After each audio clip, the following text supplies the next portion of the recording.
अस्सलाम वालेकुम dear students, कैसे हैं आप सब लोग। उम्मीद है आप सब खैरियत से होंगे। मैं हूं अरसलान तालिब और आप देख रहे हैं Arsalan pedia. Welcome to another special video. आज की वीडियो में हम लोग डिस्कस करेंगे 12th क्लास की बायोलॉजी की इंपॉर्टेंट लॉन्ग क्वेश्चंस और साथ साथ कुछ इंपॉर्टेंट टिप्स भी आपको दूंगा। तो मुकम्मल वीडियो लाजमी देखें क्योंकि इससे आपको बहुत ज़्यादा फ़ायदा होगा। और साथ ही हमारे चैनल को सब्सक्राइब करें ताकि इस तरह की और अच्छी अच्छी वीडियोज़ जो है वो आपको मिल सकें, क्योंकि इस चैनल पे मैं बायोलॉजी की पूरी सीरीज़ को कवर करूँगा जिसमें लॉन्ग क्वेश्चंस के बाद MCQs और शॉर्ट क्वेश्चन जो हैं इंपॉर्टेंट बोर्ड के हवाले से वो भी कवर करूँगा।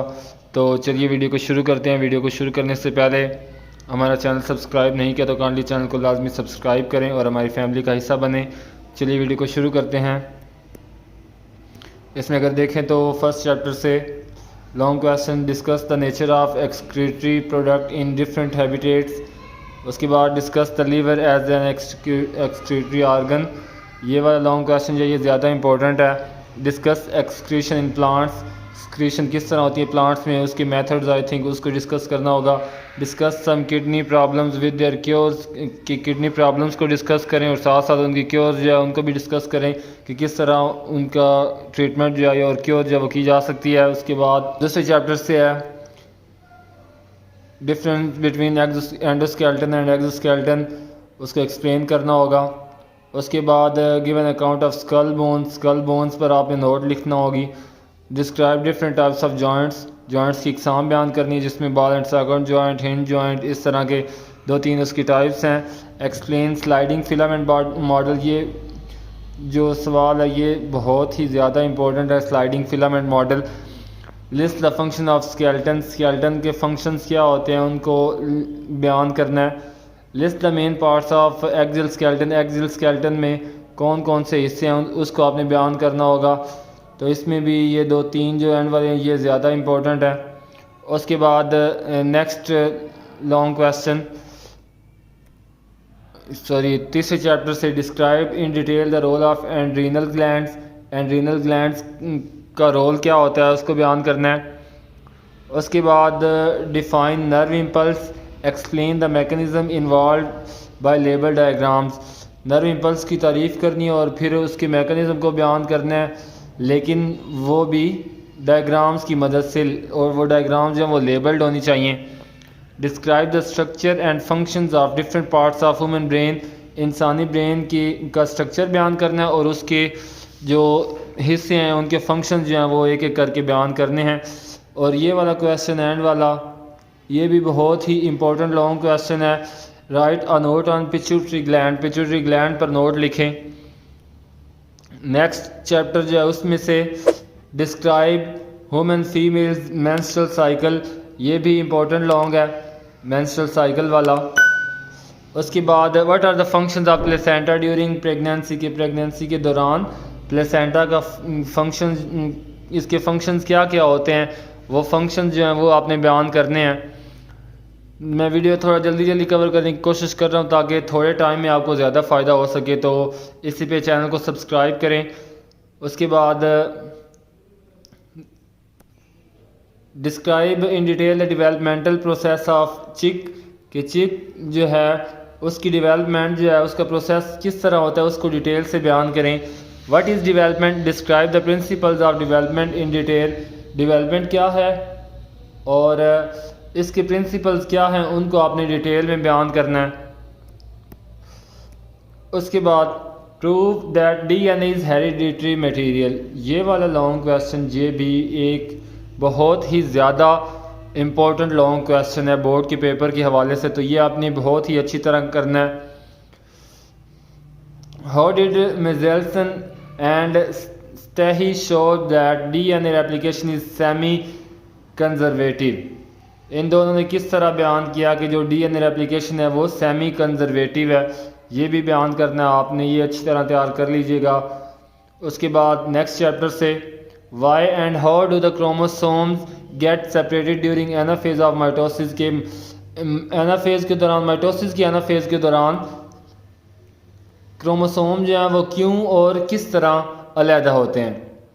What is the role of centrioles in an animal cell, animal cell में सेंट्रियोल्स का क्या किरदार है, जैसे कि आपको पहले पता भी होगा ये स्पिंडल फाइबर बनाने के लिए how is this function carried out in plant cell, और प्लांट सेल में इसका फंक्शन क्या होता है या फंक्शन किस तरह होता है। Define disjunction and discuss it's effects, disjunction क्या है और उसके इफ़ेक्ट्स हैं वो बयान करें।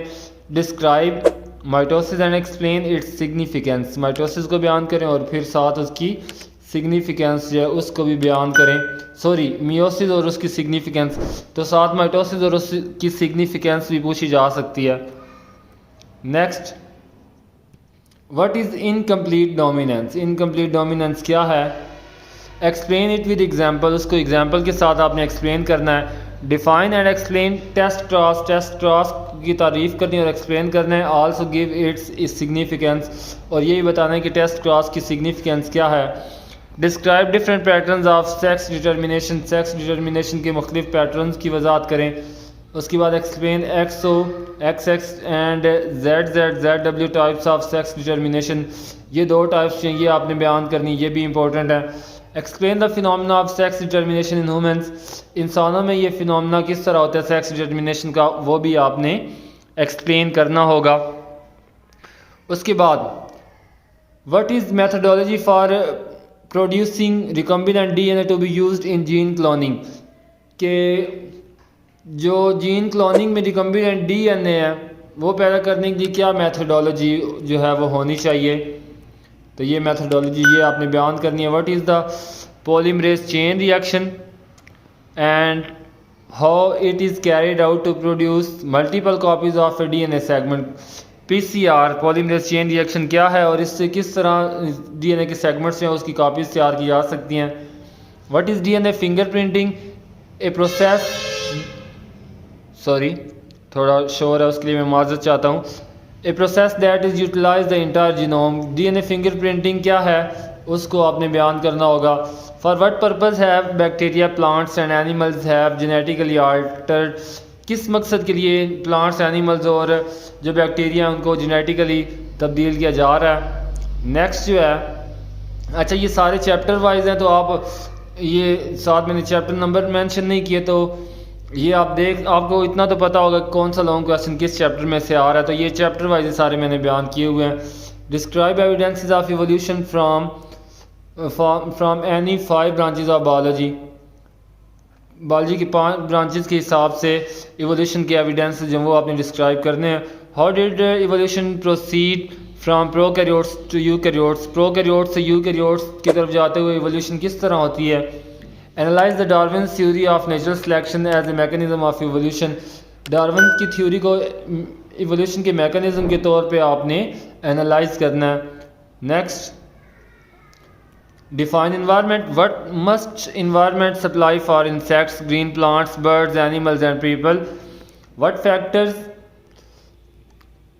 in the environment can affect all living things, are they important to survive in biome, तो ये एग्जैक्ट ऐसे सवाल जो हैं वो लिखे हुए हैं। What can you conclude about all the physical and biological factors in environment, biological और फिजिकल फैक्टर्स जो हैं उनके बारे में आपने बयान करना है। उसके बाद what is biosphere, what must the biosphere provide for living things, why it is biosphere absent on moon, ये सारा आपने बयान करना होगा कि बायोस्फीयर क्या है, ये बायोस्फीयर क्यों एब्सेंट है मून पर। Define ecosystem, describe its biotic component, ecosystem क्या है उसकी बायोटिक कंपोनेंट जो है वो बयान करें जिसमें प्रोड्यूसर, कंज्यूमर और डिकम्पोजर आई थिंक वो आएंगे।